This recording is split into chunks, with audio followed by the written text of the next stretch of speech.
हाय दोस्तों, आज हम लोग आ चुके हैं और बहुत ही तगड़ा वीडियो शूट करने के लिए, जो हमारे चाचा जी चल करके बहुत दूर से आए हुए हैं। सोहन से ये तो ले करके गाड़ी अपना चले गए थे कसिया, और कसिया से चलते हुए फ़ोन गया है तो आए हैं और हम लोग के पास आ चुके हैं। और बहुत ही तगड़ा वीडियो अभी हम लोग शूट करेंगे। कॉमेडियन वीडियो आप लोग के बीच में जाएगा और सभी हमारे साथी मिल करके ये वीडियो को शूट करेंगे और सबके हेल्प सहयोग से आपको वीडियो ये देखने के लिए मिलेगा। और हमारे चैनल को लाइक सब्सक्राइब कीजिए, स्वामी जी कॉमेडियन 1 की। और बहुत ही सुंदर सुंदर वीडियो आप लोगों को हरदम अपलोड होता रहेगा इस चैनल पे रहेगा। और हमारे चाचा जी हैं और सभी भाई बंधु हैं, इन लोगों का साथ हरदम बना रहेगा हमारे साथ में। और हम लोग हर रोज़ एक एक वीडियो कोशिश करेंगे कि आप लोग के बीच में जाया करें। सभी हम लोग व्यवस्था के साथ में आए हुए हैं।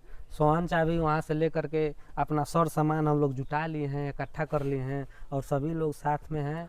कुछ ही देर बाद बहुत ही अच्छा कॉमेडी वीडियो बनेगा और हम लोग अच्छा वीडियो शूट करने जा रहे हैं। आप लोग के सहयोग से अगर ऐसा ही वीडियो बनता रहे तो हर रोज़ एक एक वीडियो हम लोग देखने के लिए अपलोड करते रहेंगे अपने चैनल पे। चैनल का नाम है स्वामी जी कॉमेडियन 1 और इंस्टाग्राम, फेसबुक किसी भी चैनल पे आप खुद सर्च मार सकते हैं।